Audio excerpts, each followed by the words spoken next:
Assalamualaikum warahmatullahi wabarakatuh. Selamat siang. Perkenalkan saya Ramadhani Ulansari, Eskom MT. Di sini saya adalah seorang dosen prodi Ilmu Komputer pada Fakultas Teknologi Informasi Universitas Respati Indonesia. Pada kesempatan ini saya akan membuat video pengajaran di mana video ini digunakan untuk syarat sebagai pengajuan sertifikasi dosen pada mata kuliah yang saya ampu, yaitu Embedded System atau sistem tertanam. Mata kuliah ini bersifat wajib dengan 3 SKS, di mana mata kuliah ini adalah kepakaran dari saya. Seperti pada umumnya, pada mata kuliah ini ada 16 kali pertemuan, di mana pada pertemuan ke-8 yaitu UTS dan pertemuan ke-16 UAS. Pada pelaksanaan pembelajaran, metode yang saya gunakan adalah metode Delivery Interaction Assessment, di mana pembelajaran itu materi yang saya berikan kemudian didiskusikan dan juga diberikan tugas pada mahasiswa. Nah, pembelajaran pada kelas yang saya berikan bersifat offline untuk kelas reguler pagi dan kelas reguler B dan juga ekstensi diberikan secara blinded. Komponen penilaian dari mahasiswa yaitu kehadiran serta perilaku 10%, tugas dan kuis 20%, UTS 30%, dan UAS 40%. Demikianlah video ini. Terima kasih banyak. Wassalamualaikum warahmatullahi wabarakatuh. Baik, Assalamualaikum warahmatullahi wabarakatuh. Alhamdulillah, puji syukur atas kehadirat Allah Subhanahu wa taala. Hari ini kita ketemu lagi di pertemuan kita yang keberapa? Hari ini kita mau membahas tentang arsitektur microcontroller. Tapi sebelum kita memulai perkuliahan, kita berdoa dulu sesuai dengan kepercayaan masing-masing. Berdoa dimulai.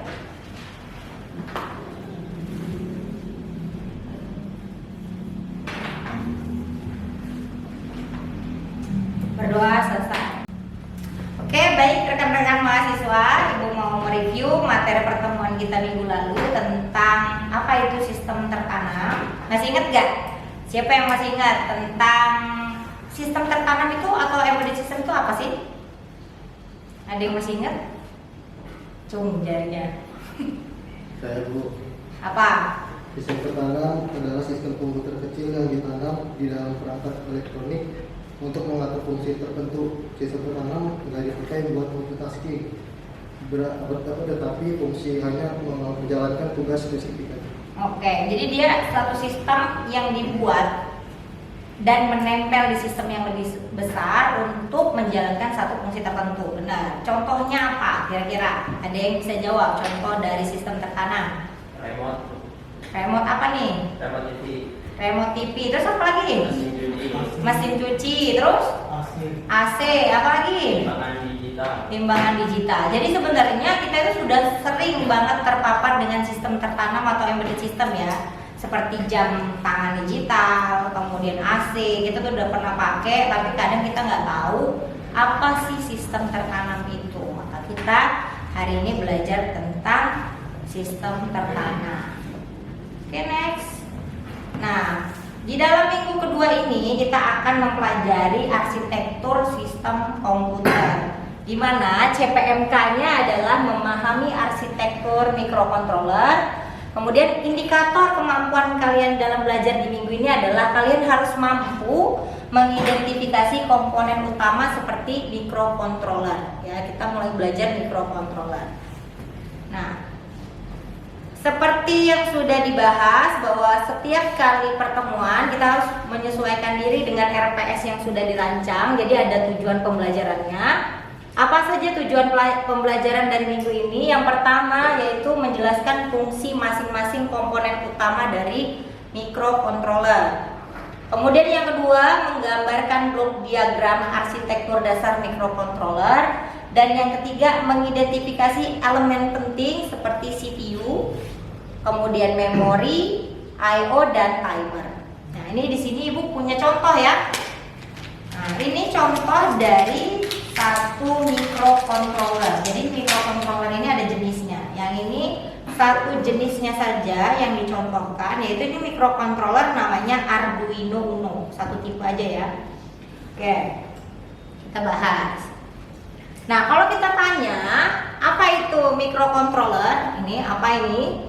Microcontroller adalah satu sistem komputer mini dalam satu chip, digunakan untuk mengendalikan perangkat secara otomatis. Memiliki CPU, jadi sama seperti komputer pada umumnya, memori, peripheral, dan dalam satu paket. Contohnya apa? Nah, di dalam sini tuh ada IC, ada inputan, di sini ada pin inputan, ada dia digital dan juga analog. Jadi si Arduino ini punya dua, ada inputan untuk pin digital dan ada inputan untuk pin analog. Di dalam microcontroller dia memiliki satu pin untuk PCC namanya. PCC itu apa? Kalau di dalam tegangan dia positif atau negatif? Positif. Kalau ground atau GND, di sini tulisannya GND, itu untuk pin negatif. Jadi kalian harus memasangkan PCC tadi dengan inputan arusnya biasanya 12 volt. Sedangkan ground itu kalau misalnya di dalam GND maka harus disambungkan dengan pin ground atau negatifnya. Jadi dia terhubung, nggak bisa arus itu positif atau negatif, gitu ya teman-teman. Oke, kita next. Nah, tadi Ibu bilang bahwa di dalam komponen microcontroller itu terdapat CPU atau Central Processing Unit yang merupakan otak.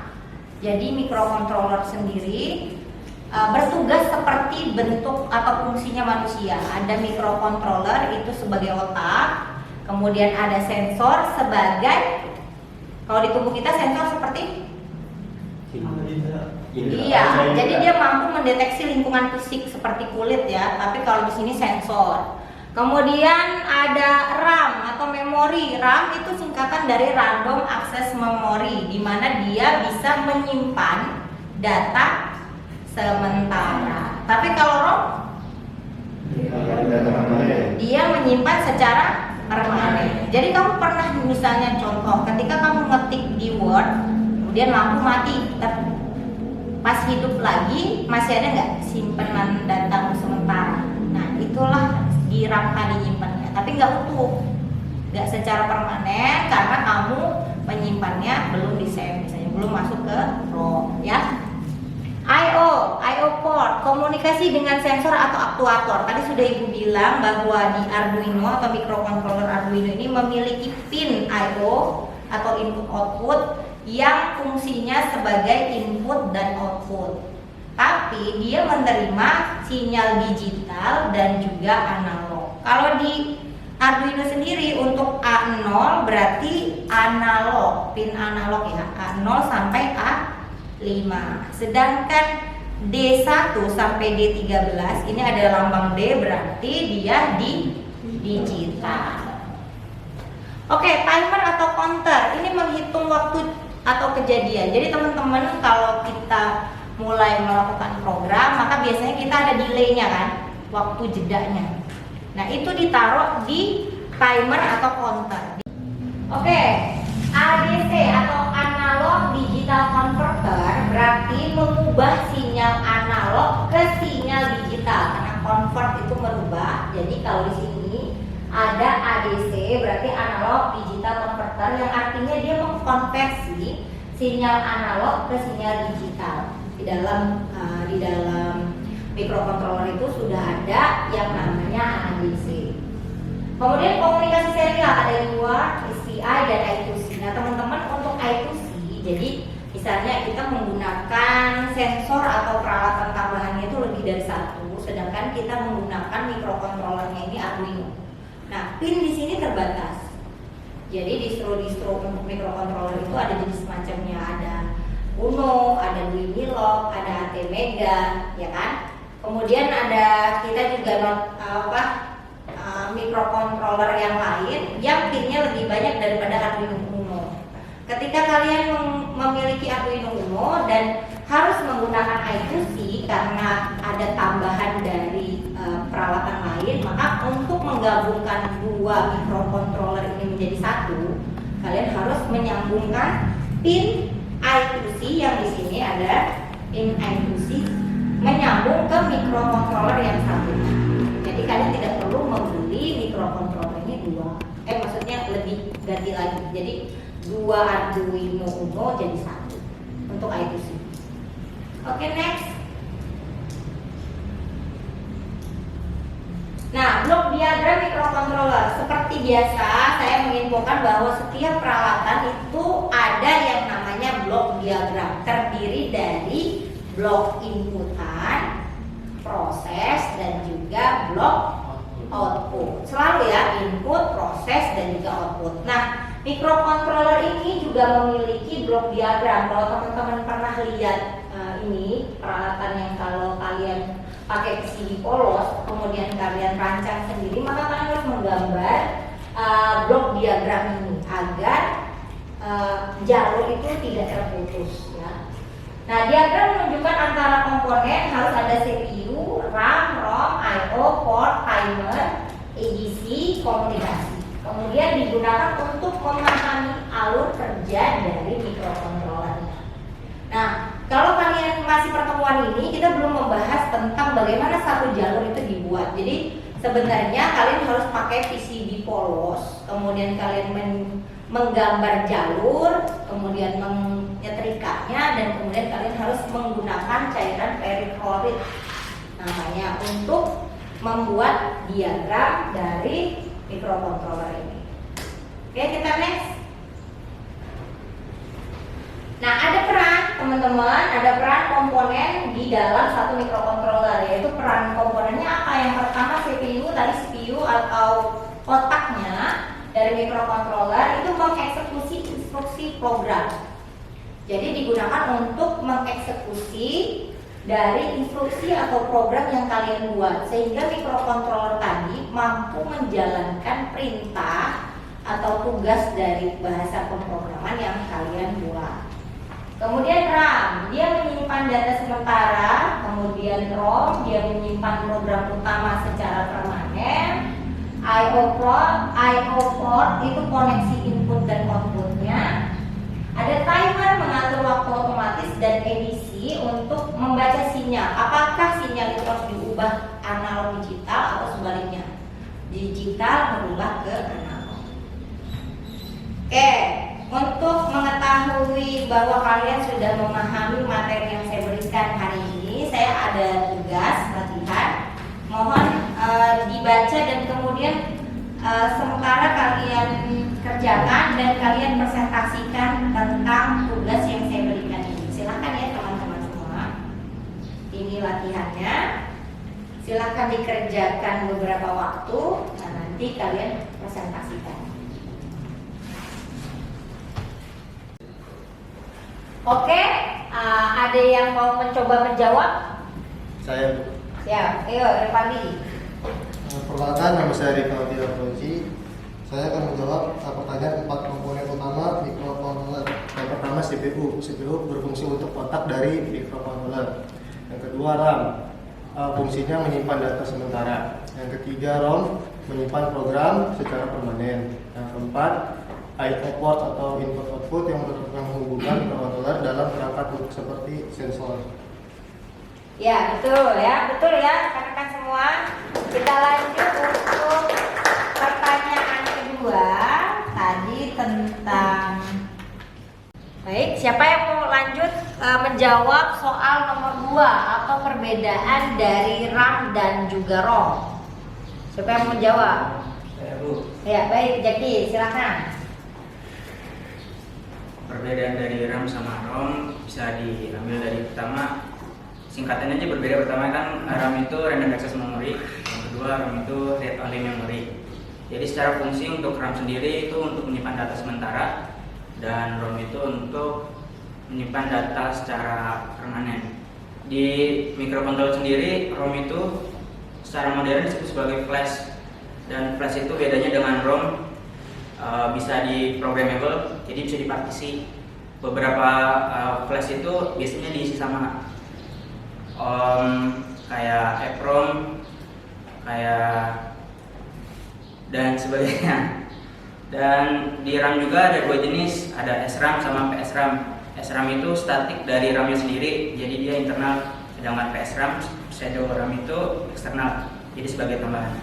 Oke, betul ya jawabannya. Silakan. Oke, yang terakhir yaitu pertanyaan yang ketiga tadi, jelaskan peran I/O port dalam sistem tertanam atau embedded system. Siapa yang mau mencoba? Oke, silakan. Perkenalkan, nama saya Rasid Majis. Saya akan menjawab pertanyaan nomor 3, yaitu apa itu I/O port pada microcontroller, yaitu sebagai penghubung antara dunia luar dengan microcontroller sehingga kita dapat mengontrol microcontroller dengan keinginan kita.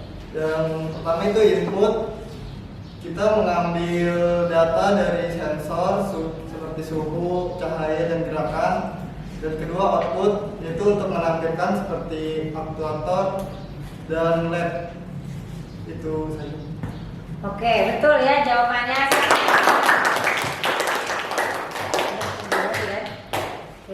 Oke, baik, setelah semuanya selesai di perkuliahan ini sampai tadi pada kita ada latihan dan kalian mampu menjawab, berarti indikator kita di minggu ini yaitu mampu mengidentifikasi komponen utama microcontroller.